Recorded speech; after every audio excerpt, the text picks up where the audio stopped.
പീഡനങ്ങളുടെയും തീച്ചൂളയിൽ നിന്ന് പ്രബോധനത്തിന്റെ സ്വാതന്ത്ര്യത്തിലേക്കുള്ളൊരു മോചനമാണ് ഹിജ്റ. അപ്പോ പൊതുവെ അത് മനുഷ്യന്റെ സന്തോഷത്തിന്റെയും സമാധാനത്തിന്റെയും ഒരു വലിയ പ്രകടനമാണ്. ഹാജിമാരെ അപേക്ഷിച്ചിടത്തോളം ഹജ്ജ് കഴിഞ്ഞാൽ പിന്നെ അവർ അസലിലേക്ക് മടങ്ങുകയാണ്. ഉമ്മ പ്രസവിച്ച നാളിലെ പ്രസവിക്കപ്പെട്ട കുഞ്ഞുമോനെ പോലെ അവർ പരിശുദ്ധിയുടെ തിളക്കത്തിലേക്ക് വഴിമാറുകയാണ്. അപ്പോ ഒരു കൊല്ലത്തിന്റെ തുടക്കം. ഹജ്ജ് കഴിഞ്ഞ ഉടനെയാണ് മുഹറം. അപ്പൊ ഒരു പുതിയ കൊല്ലമാണ്. ഏത് രീതിയിൽ നോക്കുകയാണെങ്കിലും ഒരു പുതിയ കൊല്ലമാണ്. വിശ്വാസികളുടെ പുതുവത്സരാശംസകളും പുതുവർഷ ആഘോഷമൊക്കെ നടക്കേണ്ടത് മുഹറമിലാണ്. എന്താണ് മുഹറമിൽ ആഘോഷം? പട്ടിണി കിടക്കലാണ്. അതാണ് ചിന്തിക്കേണ്ടത്. നമ്മുടെയൊക്കെ ആഘോഷം പട്ടിണി കിടക്കലാണ്. എന്താണ് റമളാനിന്റെ ആഘോഷം? പട്ടിണി കിടക്കലാണ്. എന്താ റമളാനിന്റെ പ്രത്യേകത? വിശുദ്ധമായിട്ടുള്ള ഖുർആൻ അവതരിപ്പിക്കപ്പെട്ടു എന്നതാണ്. വിശുദ്ധമായ ഖുർആൻ ലോകത്തേക്ക് അവതരിപ്പിക്കപ്പെട്ടു എന്നത് ഏറ്റവും വലിയൊരു നിഅമത്താണ്. അതിന്റെ ആഘോഷമാവട്ടെ ആർപ്പും വിളിയുമല്ല, സൈലന്റാണ്, ഒച്ചപ്പാടില്ലാതാവുക എന്നുള്ളതാണ്. ഇതിലൊക്കെ ഒരുപാട് പാഠങ്ങളുണ്ടല്ലോ. മുസ്ലിമിന്റെ ആഘോഷം പട്ടിണി കിടക്കലാണ്. രണ്ട് ആഘോഷമേ പട്ടിണിയില്ലാത്തുള്ളൂ. ഈദ് എന്ന പേരിൽ അറിയപ്പെടുന്ന രണ്ട് ആഘോഷം, അവിടെ പട്ടിണില്ല. അവിടെ പട്ടിണി കിടക്കൽ ഹറാമാണ് നോമ്പെന്ന നിലയിൽ. മറ്റെല്ലാ ആഘോഷങ്ങളും പട്ടിണിയിലാണ്. അതിൽ വലിയൊരു പൊരുളുണ്ട്. എന്താണ്? ആഘോഷത്തിന്റെ അമിതമായ അവസ്ഥയിൽ, ആഘോഷ തിമിർപ്പില്, ആഘോഷത്തിന്റെ കുഫാറിന്റെ സംസ്കാരത്തിൽ ബലിയാടുകളായിട്ട് നൃത്തം ചവിട്ടാനും ഡാൻസ് കളിക്കാനും സിനിമ കാണാനും ആർപ്പും വിളിയും കൂട്ടാനും വിശ്വാസിക്ക് സ്വാതന്ത്ര്യമില്ല എന്നതുകൊണ്ടാണ് അള്ളാഹു എല്ലാ ആഘോഷങ്ങളുടെയും ഭാഗമായി പട്ടിണിക്കിടുന്നത്. പട്ടിണി അത് വലിയ ആഘോഷമാണ്. 30 ദിവസത്തെ പട്ടിണി റമളാൻ. അത് കഴിഞ്ഞാൽ പിന്നീട് ശവ്വാൽ 6 ദിവസത്തെ പട്ടിണി. അത് കഴിഞ്ഞാൽ ദുൽഹിജ്ജിലെ 10 ദിവസത്തെ പട്ടിണി. അത് കഴിഞ്ഞാൽ മുഹറമിലെ 10 ദിവസത്തെ പട്ടിണി. മുഹറം മൊത്തം നോമ്പ് സുന്നത്താണ്. അതിൽ ഈ ആദ്യത്തെ 10 അതിശക്തമായ സുന്നത്താണ്. അതിൽ 9, 10 വളരെ ശക്തമായ സുന്നത്താണ്. ഇങ്ങനെയാണ് പണ്ഡിതന്മാരുടെ ആ വിഷയത്തിൽ തെളിവുകൾ നിരത്തിയിട്ടുള്ള വീക്ഷണം. ഇബ്നു ഹജർ ഹൈതമി റളിയല്ലാഹു തആല അൻഹുവിനോട് മുഹറമിലെ ആദ്യത്തെ 10 ദിവസത്തെക്കുറിച്ച് പല സ്ഥലങ്ങളിലും നിത്യമായിട്ട് അത് വളരെ കാർക്കശ രീതിയിൽ നോമ്പുവറ്റ് വരുന്നുണ്ട്.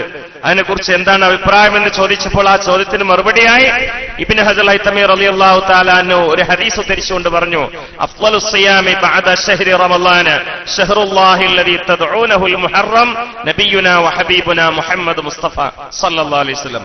വിശുദ്ധമായിട്ടുള്ള റമളാൻ കഴിഞ്ഞാൽ പിന്നീട് നിങ്ങൾ നിരന്തരമായിട്ട് നോമ്പ് നോൽക്കുന്ന മാസങ്ങളിൽ വെച്ചുകൊണ്ട്, ദിവസങ്ങളിൽ വെച്ചുകൊണ്ട് ഏറ്റവും വിശേഷപ്പെട്ടത് അത് നിങ്ങൾ മുഹറം എന്ന് പേരിട്ട് വിളിക്കുന്ന ആ മാസത്തിലെ വ്രതമാണ് എന്ന് മഹാനരായ അഷ്റഫുൽ ഖൽഖ് നബി മുഹമ്മദ് മുസ്തഫ സല്ലല്ലാഹു അലൈഹി വസല്ലം പറഞ്ഞ ഹദീസിന്റെ പിൻഫലത്തിൽ ഇബ്നു ഹജർ ഹൈതമി റളിയല്ലാഹു തആല അൻഹു പറഞ്ഞു, ഈ മാസത്തിൽ ആദ്യത്തെ 10 ദിവസങ്ങളിൽ നോമ്പ് നോൽക്കൽ സുന്നത്തുൻ മുഅക്കദത്തുൻ, അത് ശക്തമായിട്ടുള്ള സുന്നത്താണ് എന്നാണ്. അത് ഞാൻ ഇന്ന് പറയണം, കാരണം അടുത്ത വെള്ളിയാഴ്ച മുമ്പായിട്ട് മുഹറം 1 വരികയാണ്. അതുകൊണ്ട് പറ്റുന്ന ആളുകളൊക്കെ അങ്ങനെ ചെയ്യാം. പറ്റാത്ത ആളുകൾ 9ഉം 10ഉം നോമ്പ് നോൽക്കുക. 9നും 9ന് നോക്കാൻ പറ്റിയില്ലേ എന്നാ 11ഉം 10ഉം നോൽക്കുക. 10ന് മാത്രം നോൽക്കരുത് എന്നാണ്. നോറ്റ കൂലിട്ടൂല എന്നല്ല, നോൽക്കുന്നതിനേക്കാൾ നല്ലത് മറ്റൊരു ദിവസം കൂടെ കൂട്ടിയെടുത്ത് നോൽക്കുകയാണ്. 9ന് പറ്റിയില്ല എന്നാ 11ന് കൂട്ടിയെടുക്കണമെന്നാണ്. എന്താണ് അതിന്റെ തന്ത്രം? എന്താണ് അതിന്റെ പ്രധാനപ്പെട്ട വ്യത്യാസം? 10ന് മാത്രം നോമ്പ് നോൽക്കൽ കാഫിര്യങ്ങളും ചെയ്യുന്ന കാര്യമാണ്. മുസ്ലിമീങ്ങൾ ഏത് ആചാരങ്ങളും ഏത് അനുഷ്ഠാന മുറകളും ഏത് ആത്മനിഷ്ഠയുടെ പ്രകടനങ്ങളും അത് കുഫാറിന്റെ സംസ്കാരവുമായിട്ട് മാറി നിൽക്കണമെന്നാണ്. നമ്മുടെ കല്യാണങ്ങളും നമ്മുടെ സൽക്കാരവും നമ്മുടെ പുതിയാപ്പള പോക്കും നമ്മുടെ നിക്കാഹും നമ്മുടെ കുടിരിക്കലും എല്ലാം ഇപ്പൊ കുഫാറിന്റെ സംസ്കാരമാണ്. സത്യത്തിൽ മുഹറമിൽ ഒരു പ്രധാനപ്പെട്ട സന്ദേശമുണ്ട്. എന്താണതെന്നറിയോ? 10ന് മാത്രം നോമ്പ് നോൽക്കാതെ 9ന് കൂട്ടിയെടുക്കണമെന്ന് അല്ലാഹുവിന്റെ റസൂല് പറഞ്ഞതില് കുഫാറിന്റെ സംസ്കാരത്തോട് മാറി നിൽക്കാനാണ് എന്ന് പണ്ഡിതന്മാർ രേഖപ്പെടുത്തുകയാണ്. ഹറാമാണ്. കുഫാറിന്റെ സംസ്കാരത്തിന് ഒപ്പിച്ചുകൊണ്ട് മുടി വെട്ടുന്ന ചെറുപ്പക്കാർ ചിന്തിക്കണം. കുഫാറിന്റെ സംസ്കാരം ഒപ്പിച്ചുകൊണ്ട് പാൻറ് ധരിക്കുന്ന ചെറുപ്പക്കാർ ചിന്തിക്കണം. ചില ആളുകൾ പറയാറുണ്ട്, കാലത്തിന്റെ ഒഴുക്കനുസരിച്ചുകൊണ്ട് നിന്ന് കൊടുക്കണ്ടേ ഉസ്താദേ, കാലത്തിന്റെ ഒഴുക്കനുസരിച്ചുകൊണ്ട് ഒഴുകുന്നവൻ ചാവാളിയാണ്, അവന് ശവമാണ്.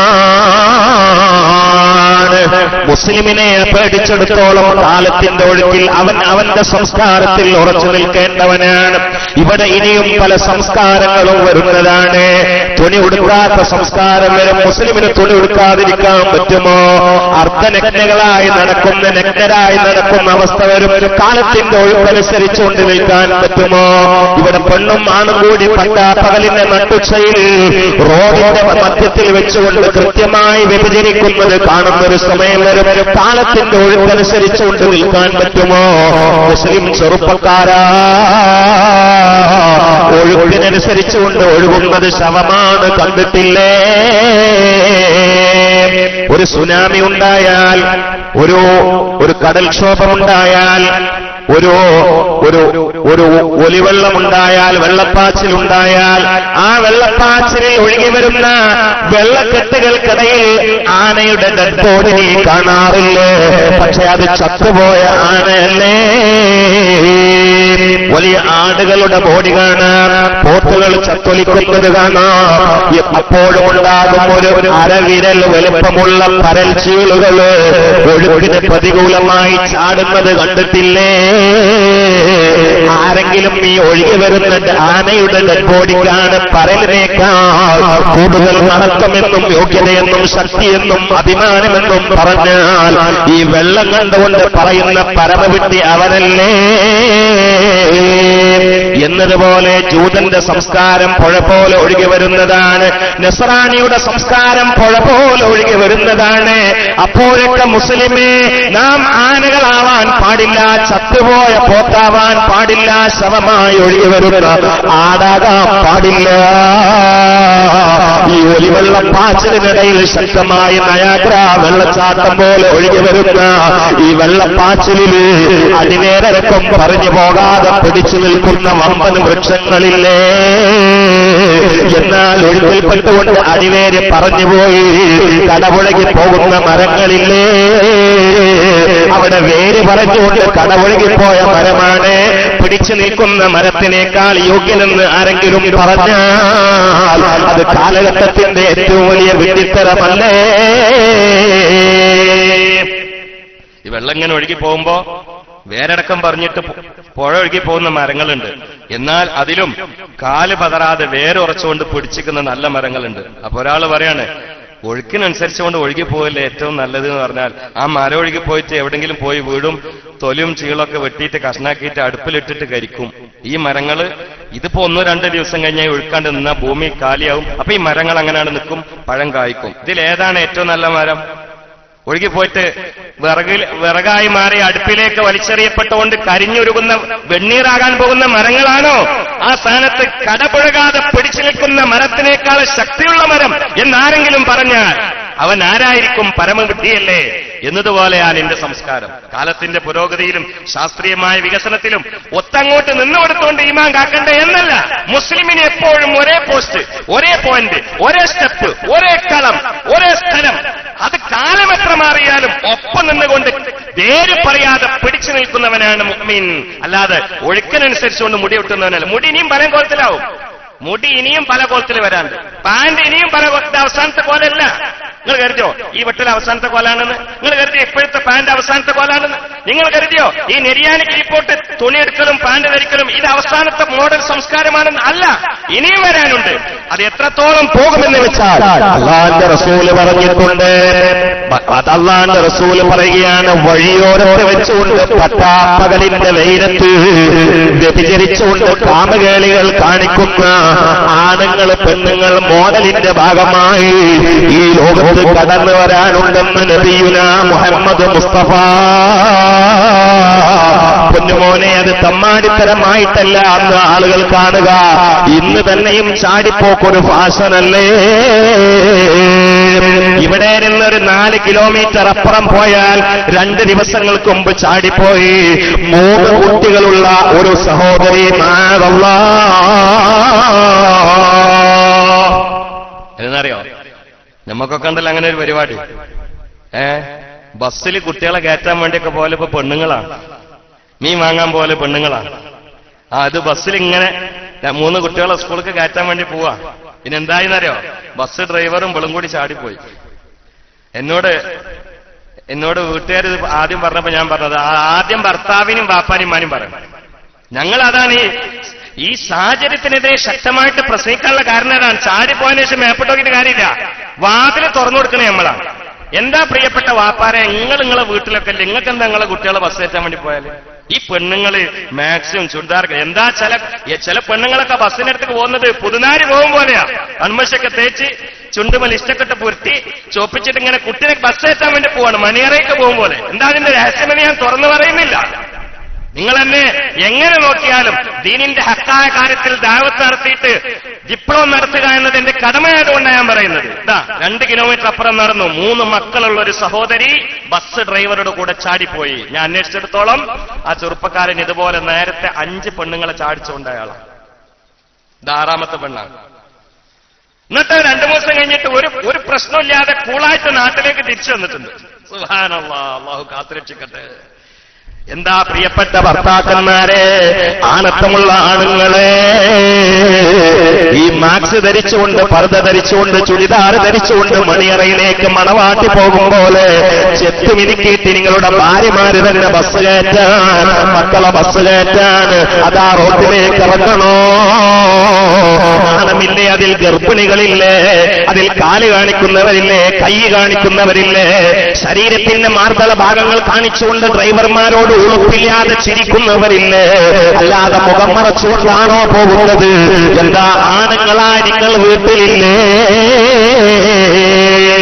ഞാൻ ആ ഭാഗം കൂടുതൽ വിശദീകരിക്കുകയല്ല. കാരണം കാലത്തിന്റെ പുരോഗതിയിൽ നടക്കാനിരിക്കുന്ന, ഇനിയും വരാനിരിക്കുന്ന അപകടങ്ങളെ മുന്നിൽ കണ്ടുകൊണ്ട് ഞാൻ ബുദ്ധിയുള്ള മനുഷ്യന്മാരോടാണ് ഇതൊക്കെ പറയുന്നത്. അല്ലാഹു കാത്തുരക്ഷിക്കട്ടെ. എന്നാൽ ഏത് സംസ്കാരം വന്നാലും കുഫാറിന്റെ സംസ്കാരത്തിൽ നിന്നും മാറി നിൽക്കലാണ് ഈമാൻ. അതിനൊരു പക്ഷേ ഒരുപാട് പാടുപെടേണ്ടി വരോ. അതുകൊണ്ടാണ് മഹാനരായ അഷ്റഫുൽ ഖൽഖ് നബി മുഹമ്മദ് മുസ്തഫ, ചൊല്ലിക്കോ മുഹമ്മദ് മുസ്തഫ സല്ലല്ലാഹു അലൈഹി വസല്ലം പറഞ്ഞത്, ആഖിർ സമാനായാൽ ഈമാൻ ഉൾക്കൊണ്ടുകൊണ്ട് ജീവിക്കുന്നവൻ തീക്കനലിന്റെ മുകളിൽ ചവിട്ടി നിൽക്കുന്നവന്റെ പ്രയാസം അവൻ നേരിടേണ്ടി വരുമെന്ന് തെറ്റാത്ത നാക്കിന്റെ മുത്തേ നബിയുനാ മുഹമ്മദ് മുസ്തഫ സല്ലല്ലാഹു അലൈഹി വസല്ലം പറയുകയാണ്. അത് കൃത്യമായി അനർത്ഥമായ കാലമാണ് ഈ കാലോ. അതുകൊണ്ട് ഈമാൻ അനുസരിച്ചുകൊണ്ട് ഏത് സംസ്കാരം കയറി വന്നാലോ, നസ്രാനിയുടെ ജൂതന്റെ സംസ്കാരത്തിൽ നിന്ന് എല്ലാ ചലനങ്ങളും എല്ലാ വേഷവിധാനങ്ങളോ മാറിയിട്ട് ഇത്തിബാഉൻ നബിയിൽ മുസ്തഫൽ മുഖ്താരി മുഹമ്മദ് സല്ലല്ലാഹു അലൈഹി വസല്ലമയുടെ ഇത്തിബായിലായി, സംസ്കാരത്തിനായി ഉറച്ചു നിൽക്കാൻ നമ്മെ പഠിപ്പിക്കുന്ന പ്രധാനപ്പെട്ട സന്ദേശം ഉൾക്കൊണ്ടൊരു മാസമാണ് മുഹറം ശഹറുല്ലാഹിൽ മുഹറം. അത് ഉൾക്കൊള്ളാൻ അല്ലാഹു തൗഫീഖ് ചെയ്യട്ടെ. അത് ഉൾക്കൊള്ളാൻ അല്ലാഹു തൗഫീഖ് ചെയ്യട്ടെ. നോമ്പ് നോക്കാൻ കഴിയുന്നവർക്ക് നോക്കുക. ഏത് ആഘോഷങ്ങളും അങ്ങനെയാണ്. ഇപ്പോ വെള്ളിയാഴ്ച ഒരു ആഘോഷമാണ്. കാരണം എന്താണ്? ഖുലിഖ ഫീഹി ആദം അലൈഹിസ്സലാം സൃഷ്ടിക്കപ്പെട്ടു എന്നുള്ളതാണ്. അതിന്റെ ആഘോഷം എന്താണ്? അതിന്റെ ആഘോഷത്തിലെ പ്രധാനപ്പെട്ട ഭാഗം മിമ്പറാണ്, മെഹ്റാബാണ്. മിമ്പർ, മെഹ്റാബ്. എന്താ മിമ്പർ? നബ്ബാർ എന്ന് പറഞ്ഞാൽ ശത്രുക്കെതിരെ അതിശക്തമായിട്ട് ഭാഷാപ്രയോഗം നടത്തുന്നവനാണ് നബ്ബാർ. അതിശക്തമായിട്ട് പ്രസംഗിക്കുന്ന ആൾ, അതാണ് നബ്ബാർ. മിഹ്റാബ്, ചില ആളുകൾ പറയും മിഹ്റാബിൽ സമരപ്രഖ്യാപനം പാടില്ല എന്ന്. ആ മിഹ്റാബ് എന്ന വാക്ക് പഠിക്കാത്തതുകൊണ്ടാണ് അത് ഹർബിൽ എന്ന് വന്നത്. മിഹ്റാബ് എന്ന് പറഞ്ഞാൽ സമരപ്രഖ്യാപന സ്ഥലം എന്നാണ് ആ വാക്കിന്റെ അർത്ഥം. മിഹ്റാബ് എന്ന വാക്കിന്റെ അർത്ഥം സമരപ്രഖ്യാപന ഇടം എന്നാണ്. നബ്ബാർ അതിശക്തമായിട്ട് ശത്രുക്കെതിരെ താക്കി നൽകിയിട്ട് പ്രസംഗിക്കുന്നവനാണ് നബ്ബാർ. സത്യത്തിൽ ഉമർഖാലി ഒരു നബ്ബാറായിരുന്നു, ഉമർഖാലി ഒരു മെഹ്റാബായിരുന്നു, ഉമർഖാലി ഒരു മിമ്പറയായിരുന്നു. കാരണം ഉമർഖാലി വലിയായിരുന്നു, ഒരു വലിയ രാഷ്ട്രീയക്കാരനായിരുന്നു. സ്വാതന്ത്ര്യ സമരത്തിന് ഗാന്ധിജി ശിലയിടുന്നതിന് മുമ്പ് വ്യാപകമായി ശ്രദ്ധ ആകർഷിച്ച നികുതി നിഷേധ പ്രസ്ഥാനത്തിന്റെ ശിലയിട്ട മഹാനായിരുന്നു മഹാനായ ഉമർ ഖാദി. കവിയായിരുന്നു, നിമിഷക്കവിയായിരുന്നു. അതിലേറെ ഉമർ ഖാദിയുടെ ആണ്ടുള്ള മാസം കഴിയുന്നത് കൊണ്ട് ഞാൻ ആ ഓർമ്മയിൽ അവസാനിപ്പിക്കുകയാണ്. പാകിസ്ഥാനും ഇന്ത്യയും തമ്മിൽ ഒരു വലിയ യുദ്ധം തന്നെ നടക്കുമോ എന്ന ആശങ്കയുടെ മുൾമുനയിൽ പേപ്പർ വായിച്ചുകൊണ്ട് ഞെട്ടിയ സഹോദരന്മാരെ, രണ്ട് രാജ്യങ്ങളിലും അല്ലാഹു സമാധാനം പ്രദാനം ചെയ്യട്ടെ. പാകിസ്ഥാൻ പറഞ്ഞു കഴിഞ്ഞു, ഇന്ത്യയെ ഭൂപടത്തിൽ നിന്ന് തുടച്ചു മാറ്റുമാറ് വീര്യമുള്ള വീര്യമുള്ള ആയുധങ്ങള് ഞങ്ങൾ സൂക്ഷിക്കുന്നുണ്ടെന്ന് പാകിസ്ഥാൻ പറഞ്ഞപ്പോൾ ഇന്ത്യ അതിന് തിരിച്ചടി നൽകിയിരിക്കുകയാണ്. അല്ലാഹു ഒരു വലിയ വിപ്ലവത്തിൽ നിന്ന്, ചോരപ്പുഴയിൽ നിന്ന് രണ്ട് രാജ്യങ്ങളെയും കാത്തുരക്ഷിക്കട്ടെ. അത്രമാത്രമേ ഇപ്പൊ പറയുന്നുള്ളൂ. എന്നാൽ ഏറ്റവും വലിയ യുദ്ധമേതെന്നറിയോ? അത് മിമ്പറിൽ വെച്ചുകൊണ്ട് എല്ലാ വെള്ളിയാഴ്ചയും ഖതീബ് പറയുന്ന യുദ്ധമാണ്. അത് അബുൽ ബഷർ ആദം നബി അലൈഹിസ്സലാം സൃഷ്ടിക്കപ്പെട്ട ദിവസത്തെ അനുസ്മരിപ്പിച്ചുകൊണ്ട് നടക്കുന്ന വലിയ സമരപ്രഖ്യാപനമാണ്. അത് ഇന്ത്യയും പാകിസ്ഥാനും വേണ്ടിയുള്ള യുദ്ധത്തിന്റെ സമരപ്രഖ്യാപനമല്ല, മറിച്ച് എല്ലാ വെള്ളിയാഴ്ചയിലും നിങ്ങളെ ക്ഷണിച്ചു വരുത്തിയിട്ട് ഖതീബ് ഒരു പ്രത്യേകമായ രൂപഭാവത്തിലൂടെ ഏത് പ്രസംഗം നടത്താനും ഒളൂ നല്ലതാണ്, പക്ഷേ ഒളൂ നിർബന്ധമില്ല. ഏത് പ്രസംഗത്തിനും തുണി ഔറത്ത് മറക്കണം, പക്ഷെ ഔറത്ത് മറക്കാതെ പ്രസംഗിച്ചാലും പ്രസംഗം ശരിയാണ്. എന്നാൽ മിമ്പറിൽ കയറിയിട്ട് ഖുത്ബ എന്ന പ്രസംഗം നടത്തുന്ന ഖതീബ് ഖുത്ബ കഴിഞ്ഞിട്ട് തുണിയുടെ മധ്യത്തിൽ ഒരു ഓട്ട കണ്ടാൽ ഖുത്ബ സഹീഹല്ല. ഒന്നോ നഷ്ടപ്പെട്ടാൽ ഖുത്ബ സഹീഹല്ല. എന്നിട്ട് കയ്യിലൊരു വാളൊക്കെ പിടിച്ചുകൊണ്ട് എല്ലാവരുടെയും ശ്രദ്ധ ഒന്നിച്ച് ആകർഷിപ്പിച്ചുകൊണ്ട് പറയുന്നത് വലിയ സമരപ്രഖ്യാപനം തന്നെ. എന്താണ് പറയുന്നത്?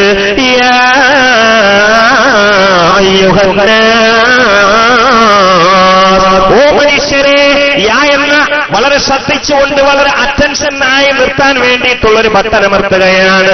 ഹൃദയത്തിലേക്ക് തുളഞ്ഞു കയറുന്ന ബട്ടനാണ്. പിന്നീട് പ്രയോഗിക്കുന്നത് അയ്യുഹ എന്നാണ്. അത് ഓമനയുടെ, കാരുണ്യത്തിന്റെ, കൃപയുടെ, സ്നേഹവായ്പയുടെ സംഭാവനയാണ്. ഓ മറന്നവരെ, ഓ മറന്നവരെ,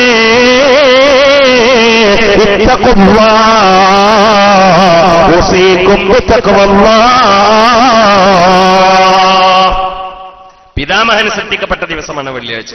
അപ്പൊ എല്ലാരും ക്ഷണിച്ചേർത്തിയിട്ട് മൊത്തം കാര്യങ്ങളെ തഖ്വ എന്ന ഡിസ്കിൽ സന്നിവേശിപ്പിച്ചു. ഇത്തഖുല്ലാ എന്ന് പറഞ്ഞാൽ ദീന് മുഴുവൻ അതിലുണ്ട്.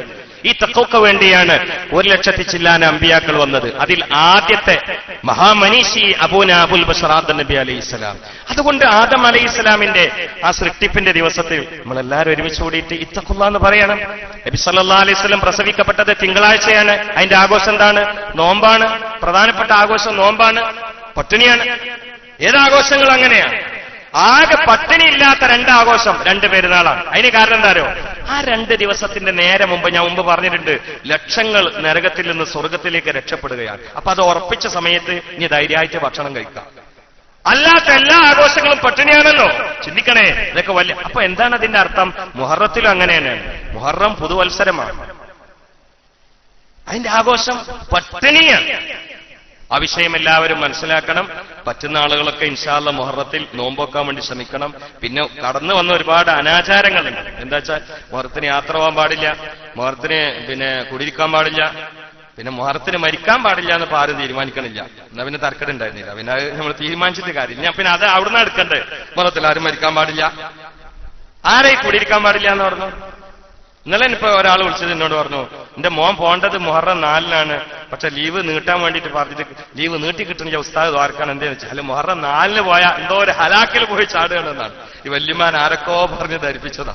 ഞാൻ പറഞ്ഞു ഒരു പ്രശ്നമില്ല, മുഹറം 4-ന് പോയിക്കോളാം, അതിന്റെ പേരിൽ ഒന്നും ഉണ്ടാവില്ല. ഈ എയർപോർട്ടിൽ അഥവാ വഴുതി വീണ എന്നെ പറയരുത്, കാരണം അത് മുഹറത്തിന്റെ പേരിലല്ല, അത് മൂപ്പര് ശ്രദ്ധിക്കാത്തതിന്റെ പേരില. അങ്ങനെ കൂട്ടി ഘടിപ്പിക്കുന്ന ആളുകൾ മുഹറം കണ്ട് വന്ന വീടുണ്ടോ നോക്കുകയാണ്, വിൽക്കുന്നുണ്ടോ, വണ്ടി തട്ടുന്നുണ്ടോ, പൂച്ചന്റെ ശരീരത്തിൽ കയറുന്നുണ്ടോ, മുഹറത്തിൽ ആരെങ്കിലും ചെറുപേരിൽ വിളിക്കോ, എന്നാ പിന്നെ മുഹറം. ഈ മുഹറം വലിയൊരു ഭീകരനാന്ന് തോന്നിപ്പോവും നമുക്ക്. മുഹറത്തിലൊരു കുഴപ്പമില്ല. പിന്നെ പഴയ കാലത്ത് നോമ്പ് എല്ലാരും നോറ്റിയിരുന്നു. നോമ്പ് നോക്കുമ്പോ പിന്നെ കല്യാണം നടത്താൻ പറ്റുമോ? അല്ല, എല്ലാവർക്കും മുഹറം 30 ദിവസം നോമ്പുണ്ടായിരുന്ന പഴയ കാലത്തെ മഹാന്മാര് അവർ 30 ദിവസം നോമ്പ് വെച്ച ആളുകളുണ്ട്. അപ്പൊ അവര് 30 ദിവസം കല്യാണം നടത്തൂല. കാരണം റമദാൻ ആരെങ്കിലും കല്യാണം നടത്തലുണ്ടോ? വിരോധം ഉണ്ടായിട്ടപ്പോ അല്ല, അത് നോമ്പോക്കുന്ന കാലാണ്, പട്ടിണി കിടക്കുന്ന കാലമാണ്. അപ്പൊ തിന്നാൻ വേണ്ടി ഒരു ഫംഗ്ഷൻ ഉണ്ടാക്കൂല. അതിന്റെ ഭാഗമായിട്ട് അന്ന് അവരൊക്കെ കല്യാണം വേണ്ടാന്ന് വെച്ചു, കുടിയിരിക്കൽ വേണ്ടാന്ന് വെച്ചു. പിന്നെ നോമ്പോച്ച് ക്ഷീണിച്ച ഒരു യാത്ര ഒന്നും വല്ലാതെ നടക്കൂലല്ലോ. അപ്പൊ വലിയ വലിയ യാത്രകളൊക്കെ അവർ സ്വാഭാവികം ഒഴിവാക്കും, ക്ഷീണിച്ച് പോണ്ട എന്ന് കരുതിയിട്ട്. ഇന്ന് നോമ്പ് വെക്കൂല്ല, അതിന്റെ പേരിൽ ചോറ് കൊടുക്കൂല്ല, അതുമില്ല. രണ്ടും ഒപ്പം നിർത്തുക. ഭക്ഷണം കൊടുക്കൽ സുന്നത്താണ്, അതുമില്ല. എന്നാ ഭക്ഷണം ഒന്ന് ഒഴിവാക്കിയിട്ട് നോമ്പ് വെക്കോ, അതുമില്ല. രണ്ടും കൂടി രണ്ടാലൊന്നുമ്പോ നിൽക്കാം. ഒന്നുകിൽ നോമ്പ് വെച്ചിട്ട് കല്യാണം നടത്താതിരിക്കാം. അപ്പൊ നിങ്ങൾ അറിയാം, അത് ഉസ്താദിന് കല്യാണത്തിന് എന്തോ ഒരു പൈസ ഈടാക്കേണ്ടത് കിട്ടാൻ വേണ്ടിയിട്ടാണ്. എനിക്ക് നിക്കാന്റെ പൈസ ഒന്നുമില്ല. ഞാൻ നിക്കാന് അങ്ങനെ പോകലുമില്ല, അതിന്റെ പൈസ എടുക്കലുമില്ല. അതിനു വേണ്ടി പറയല്ല. ഞാൻ നിക്കാന് ഇപ്പൊ അടുത്ത കാലത്ത് നിക്കാന് പോയിട്ട് തന്നെ കുറെ കാലം. ഇനി ഏതെങ്കിലും സ്ഥലത്ത് പോയിരുന്നാലും നിക്കാഹ് തസ്വീജിന്റെ പൈസ ഞാൻ എടുക്കലില്ല. അപ്പൊ അതുകൊണ്ട് അതിനു വേണ്ടി പറയാന്ന് കരുതണ്ട. പിന്നെന്താണെന്നറിയോ, നല്ലൊരു കാര്യം വെറുതെ മുടക്കണ്ടെന്ന് കരുതി പറയാം. വെറുതെ ഈ വന്ന അനാചാരങ്ങളുണ്ട്, വെറുതെ മാമൂലികളുണ്ട്, പെണ്ണുങ്ങളെ ഭാഗത്ത് വന്ന ഇരുട്ടറയിലുള്ള കുറെ മസാലകളുണ്ട്, ദീനിൽ തപ്പിയാ കാണാത്ത, ഒരു മദ്ഹബിന്റെ പിൻബലില്ലാത്ത മസാലകൾ. അതിൽ പെട്ടുകൊണ്ട് ആവശ്യമില്ലാത്ത കാര്യങ്ങളിൽ നമ്മൾ ഇടപെട്ടുകൊണ്ട് നല്ല കാര്യങ്ങൾ മുടക്കണ്ട എന്നാണ് ഈ പറഞ്ഞത്. മുഹറത്തിൽ വേണമെങ്കിൽ നോമ്പ് വെച്ചത് നല്ലതാണ്. നോമ്പ് വെച്ച് ക്ഷീണിച്ചതിന്റെ ഒക്കെ പേരിൽ യാത്ര മുടക്കണമെങ്കിൽ യാത്ര പോകണ്ട, പിന്നെ കല്യാണം വേണമെങ്കിൽ കല്യാണം വേണ്ട എന്നല്ലാതെ മുഹറത്തിൽ കല്യാണം നടത്താൻ പാടില്ല എന്നുള്ള തീരുമാനം ദീനിലില്ല. നമ്മൾ പ്രത്യേകം മനസ്സിലാക്കണം. വേണ്ടത് ഇതിൽ ഉൾക്കൊള്ളാനുള്ള പ്രധാനപ്പെട്ട ഒരു പാഠം, പ്രധാനപ്പെട്ട മൂന്നാമത്തെ ഒരു പാഠം മുഹാസബത്തുൻ നഫ്സാണ്. ഞാൻ അവസാനിപ്പിക്കാൻ. മുഹാസബത്തുൻ നഫ്സാണ്. എന്താണ് മുഹാസബത്തുൻ നഫ്സ്? കമ്മിറ്റിക്കാരും എല്ലാവരും മനസ്സിലാക്കാൻ ഞാൻ പറയാണ്. ജനറൽ ബോഡി യോഗത്തിന് മുമ്പ് എത്ര പ്രാവശ്യമാണ് കമ്മിറ്റിക്കാർ ഇരിക്കല് കണക്ക് ശരിയാക്കാൻ, വരവ് ചെലവ് ശരിയാക്കാൻ എന്നതുപോലെ സ്വഹാബാക്കൾ ഇരുന്നിരുന്നു മുഹറത്തിൽ പ്രത്യേകമായി. എന്തിന്? ഒരു പുതിയ വർഷം ആരംഭിക്കുകയാണ്, ഒരു പുതിയ കമ്മിറ്റി നിലവിൽ വരികയാണ്. അപ്പൊ പതാ കണക്കൊക്കെ ശരിയാക്കണോ, വരവ് ചെലവൊക്കെ ശരിയാക്കണോ, പിന്നെ ഒരു പലവകന്റെ കണക്ക് പ്രത്യേകമായി തപ്പണോ, ആളുകൾ ചോദിച്ചാൽ അതിനും മറുപടി കൊടുക്കണോ എന്ന നിലയിൽ ഇരുന്നുകൊണ്ട് പാതിരാവിൽ ഉറക്കൊഴിച്ചുകൊണ്ട് സെക്രട്ടറിയും പ്രസിഡന്റോ എല്ലാവരും ഉറക്കൊഴിച്ചുകൊണ്ട് കണക്ക് ശരിയാക്കുമ്പോൾ മഹാനായ അലി ഇബ്നു അബീ ത്വാലിബ്, ഉമർ ഇബ്നുൽ ഖത്താബ്, ഉസ്മാൻ ഇബ്നു അഫ്ഫാൻ പോലെയുള്ള മഹാന്മാർ അല്ലാത്ത സ്വഹാബാക്കളും ഇരിക്കുകയാണ്. സുബ്ഹാനല്ലാഹ്. കൂട്ടത്തിൽ ഉമർ ഇബ്നുൽ ഖത്താബ് തന്റെ ശരീരത്തിന് വിചാരണ ചെയ്തുകൊണ്ട് കണക്കിന്റെ പട്ടിക അവതരിപ്പിക്കുകയാണ്. ഖൈറായ കാര്യങ്ങൾ ഒരു ഭാഗത്ത് നിരത്തുകയാണ്, ശർറായ കാര്യങ്ങൾ ഉമർ ഇബ്നുൽ ഖത്താബിനില്ല. ദുൽഹിജ്ജ് മാസത്തിൽ അവിടുന്ന് വഫാത്തായതുകൊണ്ട് ഈ ഉമറിനെയും ആ ഉമറിനെയും ഒന്ന് അനുസ്മരിച്ചുകൊണ്ട് ഞാൻ അവസാനിപ്പിക്കുകയാണ്. എന്നാലും ഉണ്ടാക്കി ശർറായ കാര്യങ്ങളെയും കുത്തിപ്പൊക്കിയിട്ട് അത് കണ്ടുകൊണ്ട് ചാട്ടവാറെടുത്തുകൊണ്ട് നടുപ്പുറത്ത് അടിക്കുകയാണ്. പാതിരാവിന്റെ ഉള്ളറയിൽ ചാട്ടവാറെടുത്തുകൊണ്ട് നടുപ്പുറത്ത് ശക്തമായിട്ട് പ്രഹരിച്ച കാരണത്താൽ ഉമറിന്റെ പുറത്ത് കറുത്ത അടയാളം വീഴുകയാണ്. മുഹാസബത്തുൻ നഫ്സ് നടത്തിയിട്ട് ഉള്ളു പൊട്ടിയിട്ട് തകവ കൊണ്ടങ്ങ് കരയുമ്പോ ഉമറിന്റെ കണ്ണിൽ നിന്ന് കണ്ണുനീരിന്റെ ചുടുപാശം ചാലിട്ടൊഴുകുമ്പോ അത് നിത്യസംഭവമായപ്പോ കാണുന്നവർക്ക് സദാ ഉമറിന്റെ ഇരു കവിളുകളിലായി കറുത്ത രണ്ട് പാടുകൾ കണ്ടിരുന്നു. ചെറുപ്പക്കാരാ, അല്ലാഹുവോട് പരലോകത്തോർത്തുകൊണ്ട് പാതിരാത്രിയിൽ കരഞ്ഞതുകൊണ്ടാണെന്ന് മറക്കണ്ട. ഇതാണ് മുഹാസബത്തുൻ നഫ്സ് മോനെ. കാരണം ഇന്നല്ലെങ്കിൽ നമുക്ക് നാളെ പോയി കിടക്കാനുള്ളത് ഖബറിന്റെ അടിയിലാണ്. അവിടെ ചാടാൻ നിന്റെ കൂട്ടുകാരനില്ല, അവിടെ കള്ളു കുടിക്കാൻ നിന്റെ കൂട്ടുകാരനില്ല, അവിടെ സിനിമ കാണാൻ ടിക്കറ്റ് വാങ്ങിത്തരാൻ കൂട്ടുകാരനില്ല, അവിടെ കട കടന്നു വരുന്നത് പുഴുക്കളാണെന്ന ബോധം നമ്മുടെ ഖൽബിന്റെ അടിത്തട്ടിലേക്ക് തറച്ചാൽ, ബോധതലമങ്ങൾ തുറന്നാൽ റബ്ബിന്റെ നിഅമത്ത് അനുഭവിച്ചുകൊണ്ട് അവന്റെ എതിരാളിയായ ശത്രുവായ ഇബ്ലീസിന് ശരീരം മുഴുവനും പണയപ്പെടുത്തി, ബുദ്ധി മുഴുവനും പണയപ്പെടുത്തി, ആരോഗ്യം മുഴുവനും പണയപ്പെടുത്തിയിട്ട് റബ്ബ് തആലയുടെ അനുഗ്രഹങ്ങൾ അനുഭവിച്ചുകൊണ്ട് അവന്റെ ശത്രുവായ പിശാചിന് വേണ്ടി ജീവിതത്തിന്റെ പ്രധാനപ്പെട്ട ഭാഗം സമർപ്പിക്കുന്നവനെ, നീയും ഞാനും പോയി കിടക്കാനുള്ളത് ആ ഖബറിലാണ്. ഈ ബോധമങ്ങ് നമ്മെ സ്വാധീനിച്ചാൽ നമ്മുടെയും ഹൃദയം പൊട്ടുന്നതാണ്. റബ്ബ് തആല നമുക്ക് അവസരം നൽകട്ടെ. അതിന് നമ്മൾ മനസ്സ് തുറക്കണം. ഉമർ ഖാദിയെ പോലെ ഉമർ ഖാദി ഇങ്ങനെ നാട്ടിൽ, ഈ രണ്ടാളെ ഓർമ്മിച്ചുകൊണ്ട് ഞാൻ അവസാനിപ്പിക്കും. ഉമർ ഖാദി ഇങ്ങനെ നാട്ടുകാരോടൊക്കെ പൈസ വാങ്ങി. ഒരു പൈസ പള്ളി ഉണ്ടാക്കാനാണ്, പള്ളി ഉണ്ടാക്കാനാണ്. ആളുകൾ പൈസ നന്നായി കൊടുത്തു. വെളിയങ്കോടും പരിസരത്തൊന്നും പള്ളി കാണാനില്ല. അവസാനം ഉമർ ഖാദിന്റെ കൂടെ പഠിച്ച ഒരാളുണ്ട്, മൂപ്പര് മമ്പ്രന്തങ്ങളോട് പോയിട്ട് കംപ്ലൈന്റ് പറഞ്ഞു. മമ്പ്രന്തങ്ങൾ ഉമർ ഖാദിന്റെ ഉസ്താദും കൂടിയാണ്. ഉമർ പൈസ ഇങ്ങനെ എല്ലാവരും വാങ്ങണ്ട്, പള്ളിയാണ് നേരെപ്പോഴും ഭീഷണി തീർക്കണം എന്നാണ്. ചോദിക്കാൻ പാടില്ല, ഉമറല്ലേ, ഭീഷണി പറയരുത്. അനുയായികൾ സംശയം ചോദിച്ചാൽ കൃത്യമായിട്ട് സംശയം തീർത്തു കൊടുക്കൽ നേതൃത്വത്തിന്റെ ബാധ്യതയാണ്. അവിടെ മമ്പ്രന്തങ്ങൾക്ക് പറയായിരുന്നു, ഉമർ ഖാദി നിങ്ങൾക്ക് അറിയില്ലേ, ചോദിക്കാൻ പാടില്ല, പൈസനെ കണക്ക് വയ്ക്കാം എന്നൊന്നും പറഞ്ഞില്ല, കുറിച്ചക്കെടാന്നൊന്നും പറഞ്ഞില്ല. മമ്പ്രന്തങ്ങൾ വന്ന് പറഞ്ഞ ആളുകളോട് പറഞ്ഞു, നിങ്ങൾ അടുത്ത ഇക്കൊല്ലം തന്നെ ഹജ്ജിന് പോയിക്കോളി. ഹജ്ജിന് പോയാല് ഹജ്ജ് ചെയ്ത കൂലിയും കിട്ടും, സംശയം തീരും ചെയ്യുന്ന. ഇവര് മൂന്നാളും മമ്പ്രന്തങ്ങൾ ഹജ്ജിന് പോകാൻ വേണ്ടി പറഞ്ഞല്ലേ, ഹൈറേ ഉണ്ടാവും എന്ന് മനസ്സിലാക്കിയിട്ട് ആ വർഷത്തിൽ തന്നെ ഹജ്ജിന് പോവാണ്. ഹജ്ജിന് പോയപ്പോ സംഘത്തിൽ നിന്ന് ഇന്നത്തെ പോലെ സൗകര്യമുള്ള ഹജ്ജല്ലല്ലോ പഠിച്ചോൻ. ഇന്നൊക്കെപ്പോ അറഫയിലൊക്കെ ഈ പഞ്ചനക്ഷത്ര ഹോട്ടൽ വരെ വരുമെന്ന് പേടിക്കേണ്ട കാലമാണ്. അള്ളാഹു കാത്തുരക്ഷിക്കട്ടെ. വലിയ ശാസ്ത്രീയ സംവിധാന സൗകര്യങ്ങളുള്ള എല്ലാ സെറ്റപ്പുള്ള ബിൽഡിങ്ങുകൾ വരുന്നവരാണ്. അറഫയിൽ പോയി നിൽക്കുക എന്ന് പറഞ്ഞിട്ട് കുറെ ആളുകൾ AC ഇട്ടിട്ട് ഇങ്ങനെ കിടന്നു ഇറങ്ങുകയാണ്. നമ്മൾ മലയാളികളൊന്നും അല്ലട്ടോ, മലയാളികൾക്ക് അതിനുള്ള അവസരം ഇപ്പൊ കിട്ടിയിട്ടില്ല. പക്ഷേ ഇനി വരും കാലത്ത് അങ്ങനെയൊക്കെ വരുമെന്നൊരു പേടി വരെയാണ്. അള്ളാഹു കാത്തുരക്ഷിക്കട്ടെ. ഹജ്ജിന് പോയെന്ന ആളുകൾ ചിരിക്കുന്നുണ്ട്, കാരണം അവരൊക്കെ അതൊക്കെ കണ്ടോരാ. അതാണ് അള്ളാഹു സുബ്ഹാനഹു വ തആല കാത്തുരക്ഷിക്കട്ടെ. നല്ല രീതിയിലുള്ള സേവനങ്ങളാണ് ഗവൺമെന്റ് അവിടെ ചെയ്യുന്നത്. പക്ഷെ അത് ആധ്യാത്മികമായ പരിശുദ്ധിയുടെ ത്യാഗങ്ങളും അർപ്പിക്കുന്ന രീതിയിൽ സൗകര്യങ്ങൾ പ്രവിശാലമാകുമെന്നൊരു പേടികൊണ്ട് അറിയാതെ പറഞ്ഞു പോയതാണ്. ഏതായാലും അന്ന് അങ്ങനെയൊന്നുമില്ലായിരുന്നു. അതുകൊണ്ട് ഇവർ മൂന്നാളും കൂട്ടം വിട്ടു. ആ ഒരു സംഘത്തിൽ നിന്ന് കൂട്ടം വിട്ടു. തെറ്റിപ്പോയി അവസാനം ത്വായിഫിലെത്തിയപ്പോ ഒരുപാട് നടന്ന ക്ഷീണം, വിശപ്പിന്റെ പ്രയാസം, ദാഹത്തിന്റെ പ്രയാസം, കൂട്ടം തെറ്റിയിട്ടുള്ള ടെൻഷനൊക്കെ കൂടിയായിട്ട് ഇവരിങ്ങനെ വെള്ളം കുടിക്കാൻ വേണ്ടി ആരോടോ ചോദിച്ചപ്പോ ഇവർക്ക് വേണ്ടത് അന്ന് കഞ്ഞിയാണ്. മലയാളക്കരയിൽ ഏറ്റവും പ്രധാനപ്പെട്ട ഭക്ഷണവും വെള്ളവും രണ്ടും കൂടി മിക്സഡ് ആയിട്ടുള്ള കഞ്ഞിയാണ്.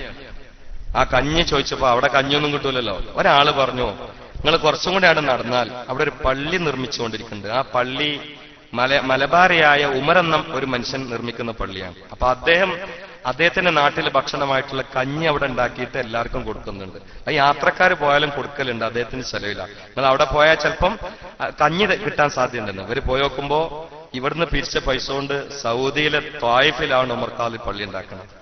ആ പള്ളിന്റെ മുറ്റത്ത് നിന്നിട്ട് ഇവർ 3 പേരും പൊട്ടി കരഞ്ഞു എന്നാണ്. പിരിവ് ഇവിടുന്നാണ്, പക്ഷെ പള്ളി ഉണ്ടാക്കണ അവിടുന്നാണ്. ആ മനുഷ്യന്റെ ഒരു ഇഖ്ലാസ് നോക്കിയങ്ങള്. കാരണം ജനങ്ങൾ കാണാനല്ലല്ലോ, ജനങ്ങൾ എന്തും കരുതട്ടെ, അല്ലാണ്ട് അവിടെ ഒരു പള്ളിക്ക് ആവശ്യമുണ്ടെന്ന് തോന്നി. അത് ഇവിടുന്ന് ജീവിക്കണം ഉമർ ഖാദി. ത്വായിഫിൽ പള്ളിക്ക് ആവശ്യമുണ്ടെന്ന് തോന്നണമെങ്കിൽ ഉമർ ഖാദിയുടെ കണ്ണിന്റെ വലിപ്പം എത്ര ഉണ്ടാവണം, ആ ഉൾക്കാഴ്ച എത്ര ഉണ്ടായിരിക്കണം, അവരുടെ കണ്ണിന്റെ ലെൻസിന്റെ പവർ എങ്ങനെ ഉണ്ടായിരിക്കണം, ഇക്കണ്ണല്ല കൽബിന്റെ കണ്ണിന്റെ പവർ എങ്ങനെ ഉണ്ടായിരിക്കണം. അവിടെ പള്ളി ഉണ്ടാക്കി. ഇത്ര വലിയ മഹാനാണ്. ഈ വിപ്ലവം മുഴുവനും സൗദിയിലെ പള്ളി, കിതാബ്, രചന, എന്താണ് അവിടുത്തെ പാഠവെന്നറിയാം. തൂലികയിലുള്ള പാഠവം ഞെട്ടിപ്പോകുന്നതാണ്. പുള്ളില്ലാത്ത അക്ഷരം കൊണ്ട് ഹബീബായ മുഹമ്മദ് മുസ്തഫ സല്ലല്ലാഹു അലൈഹി വസല്ലമയെ കുറിച്ച് വളരെ മധുരമനോഹരമായി കവിത ഉണ്ടാക്കിയതാണ്. പുള്ളില്ലാത്ത അക്ഷരങ്ങളെ കൊണ്ട് അറബികൾ പോലും ആ കവിതകൾ കണ്ടുകൊണ്ട് അത്ഭുതപ്പെടുകയാണ്. നിമിഷക്കവി പൊന്നാനിയിലേക്ക് വന്നപ്പോ പള്ളി കയറിയപ്പോ മുറ്റത്തൊരു ആടിങ്ങനെ കിടക്കുന്നുണ്ട്. അപ്പൊ ആടിങ്ങനെ പള്ളിന്റെ പരിസരത്തിന് കിടക്കുമ്പോൾ നമുക്ക് അത് ആടിനോടൊരു പാട്ട്, يا غنم يا غنم لا تنم هاهنا إن تنم هاهنا فالضرب واجب. യാ ഗനം യാ ഗനം, ആടെ യാ ഗനം ഗനം ലാ തനം, നീ ഉറങ്ങരുത്, ഹാഹുന ഇവിടെ ഉറങ്ങരുത്. ഇൻ തനം ഹാഹുന, ഇവിടെ ഉറങ്ങിയാൽ ഫല്ലർബു വാജിബുൻ, അടിപ്പ കിട്ടുന്നതാണ്. ഈ കവിത ഞാൻ കണ്ടപ്പോഴാണ് പൂച്ചനെ പള്ളിയിൽ നിന്ന് കൊണ്ടുപോകാൻ വേണ്ടിയിട്ട് അന്ന് പറഞ്ഞത്. ഉമർഖാദി മാതൃകയായിട്ട് അത് പൂച്ച ഇങ്ങനെ വന്നിരുന്ന ഒരു രീതി ഇവിടെ ഉണ്ടായിരുന്നു. പിന്നെ വന്നാൽ ഭക്ഷണം നമ്മൾ കൊടുക്കും, പക്ഷെ നമ്മളായിട്ട് കൊണ്ടില്ല എന്ന് മാത്രം. അപ്പൊ ഉമർഖാദി പറഞ്ഞു പള്ളിയിൽ ആട് വേണ്ട. അപ്പൊ ആടിനോട് പറഞ്ഞു ഇൻസനം ഹാവുന ഫല്ലർബു വാജിബ്, ഇവിടെ ഈ കിടന്നാൽ അടി കിട്ടും. ആടിനെ കണ്ടപ്പോ ആടിനോട് പാട്ടുപാടിയ ആളാണ് ഉമർഖാദി. പഴയ പള്ളിയിലെ വിത്തിലേക്ക് ഉമർഖാദി കൊത്തിവെച്ച മനോഹരമായ അർത്ഥഗാംഭീര്യം അടങ്ങിയിട്ടുള്ള കവിതകൾ ഉണ്ടായിരുന്നു. ഇപ്പൊ കുമ്മായടിച്ചിട്ട് പലയിടത്തും പോയിട്ടുണ്ട്. പക്ഷെ ചില പള്ളികളൊക്കെ എടപ്പാള് പള്ളിയിൽ ഞാൻ ഇടത്തും കണ്ടു ഉമർഖാദിയുടെ കവിത ഉണ്ട് മനോഹരമായ. നിസ്കരിക്കാൻ വേണ്ടി വരുന്ന ആളുകൾക്ക് വേണ്ടി എഴുതി വെച്ച കവിത. ഓരോ സ്ഥലത്തും ഓരോ കവിതയാണ്. ആ കവിത നേരെ റൗളയിലേക്ക് തിരിഞ്ഞോടാൻ അവസാനിപ്പിക്കുകയാണ്. റൗളയിലേക്ക് തിരിഞ്ഞുകൊണ്ട് ചരിത്രത്തിൽ അത്ഭുതം സൃഷ്ടിക്കുകയാണ്.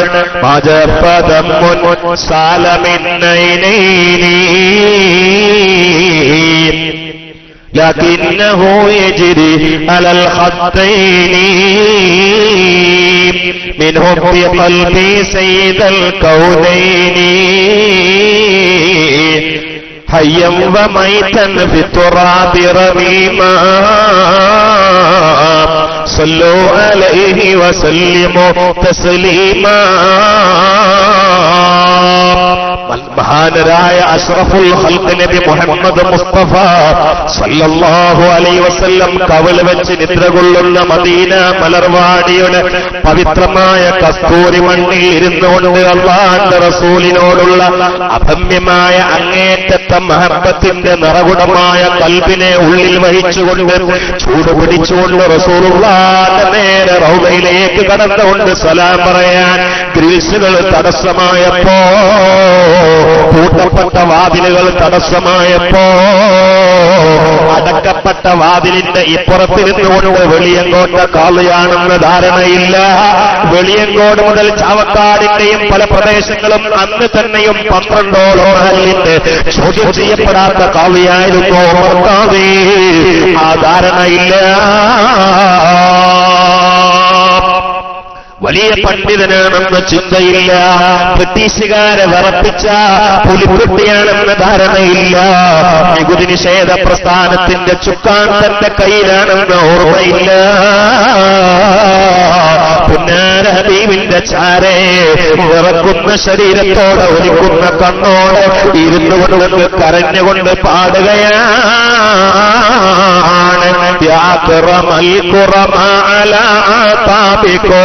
عمر الفقير المرتجي لجنابكم يرجو العطاء على البكاء ببابكم والدمع في عينيه سال سجيما صلوا عليه وسلموا تسليما. അല്ലാഹുവിന്റെ റസൂലിന്റെ വിശുദ്ധമായ മദീനയിൽ നേരെ ചൊവ്വേ പുന്നാര നബിയുടെ ചാരയിരുന്നുകൊണ്ട് വിതുമ്പിയിട്ട് ഉമർഖാദി പാടേണ്ട താമസം അവിടുത്തെ കവളുകൾ നിറഞ്ഞൊഴുകുകയാണ്. നിയന്ത്രണം വിട്ടുകൊണ്ട് കൊച്ചുകുട്ടിയെ പോലെ എങ്ങളടിച്ച് കരയുകയാണ്. ആ സമയത്ത് ലോകം ഞെട്ടുന്ന ഒരു വലാം വിസ്മയത്തിനും മദീനയുടെ മൺതരികൾ സാക്ഷിയാവുകയാണ്. കവിതയുടെ മർമ്മപ്രധാന ഭാഗം എത്തിയിട്ട് ഉമർഖാദി അങ്ങ് കൽബ് പൊട്ടിക്കരയേണ്ട താമസോ ഗവൺമെന്റ് പൂട്ടിയിട്ട ആ പൂട്ടത താനെ തുറക്കുകയാണ്. ഉമർഖാദി ഉള്ളിലേക്ക് കടന്നുകൊണ്ട് കലങ്ങിക്കരഞ്ഞ കണ്ണുമായി, തുടക്കുന്ന കണ്ണുമായി, ഒലിക്കുന്ന വെള്ളവുമായി, വിറക്കുന്ന ശരീരവുമായി, തരിക്കുന്ന ചുണ്ടുമായി, മഹബത്തോട് നിയന്ത്രണം വിട്ട കൊച്ചുകുട്ടിയെ പോലെ ഏങ്ങലടിച്ച് കരയുന്ന അവസ്ഥയിൽ അല്ലാഹുവിന്റെ റസൂലിനോട് സലാം പറഞ്ഞെങ്കിൽ, പ്രിയപ്പെട്ട ചെറുപ്പക്കാര, ഈ മഹബത്തിലേക്കാണ് നമ്മൾ തിരിച്ചു പോകേണ്ടത്. ഈ ഇഷ്കിലേക്കാണ് നിന്നെ ലോകം ക്ഷണിക്കുന്നത്.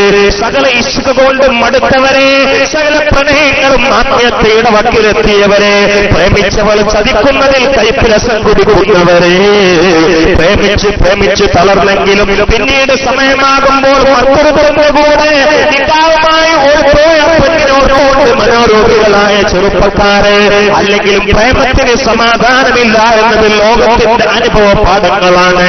നിങ്ങൾ ഈ പ്രണയവും ഈ കാമവും ഈ സ്നേഹവും തിരിക്കുമോ മദീനയുടെ കസ്തൂരി മണ്ണിലെ രാജപ്രഭുവായ മുത്തുനബിയിലേക്ക്, എന്നാൽ മനസ്സിന് സമാധാനമാണ്. കിട്ടുന്നതാണ്. കാലത്തിന്റെ വെല്ലുവിളികളെ സ്വീകരിക്കാനുള്ള താക്കത്ത് നമുക്ക് കിട്ടുന്നതാണ്. ഞാൻ അവസാനിപ്പിക്കുകയാണ്. റബ്ബേ, ഈ മാസം കൂടെ പറഞ്ഞ രണ്ട് മഹാന്മാരെ ഓർമ്മയിൽ ഞാൻ അവസാനിപ്പിക്കുകയാണ്. ഇവിടെ നൽകിയ സംഭാവനകൾ നീ സ്വീകരിക്കണേ തമ്പുരാനെ. അവരുടെ ഞങ്ങളുടെയും ഉദ്ദേശങ്ങൾ പൂർത്തിയാക്കണേ തമ്പുരാനെ. രണ്ട് ഉമറിന്റെ ബർക്കത്ത് കൊണ്ട് ഞങ്ങളെ രോഗങ്ങൾ നീ ശിഫയാക്കണേ അല്ലാഹ്. രണ്ട് ഉമറിന്റെ ബർക്കത്ത് കൊണ്ട് ഞങ്ങൾക്ക് ആഫിയത്ത് പ്രദാനം ചെയ്യണേ അല്ലാഹ്. ഞങ്ങളെ കുടുംബങ്ങളിൽ സമാധാനം പ്രദാനം ചെയ്യണേ അല്ലാഹ്. സന്തോഷം പ്രദാനം ചെയ്യണേ അല്ലാഹ്. ഞങ്ങളിൽ നിന്ന് മരിച്ചുപോയ മുഴുവൻ ആളുകൾക്കും വിശിഷ്യായി പള്ളിയുടെ ചുറ്റുഭാഗത്ത് അന്തിയിറങ്ങുന്ന പ്രത്യേകിച്ച് എന്റെ പ്രിയങ്കരനായ ബാവാജി അടക്കമുള്ള മുഅ്മിനീകൾ മുഅ്മിനാത്തുകൾക്ക് ഖബർ വിശാലമാക്കണേ തമ്പുരാനെ. ഞങ്ങളുടെ ഈ സംഗമം സ്വർഗീയ സംഗമത്തിനുള്ള ഹേതുകമായി സ്വീകരിച്ച് ഞങ്ങളെ രക്ഷപ്പെടുത്തണേ അല്ലാഹ്. ربنا تقبل منا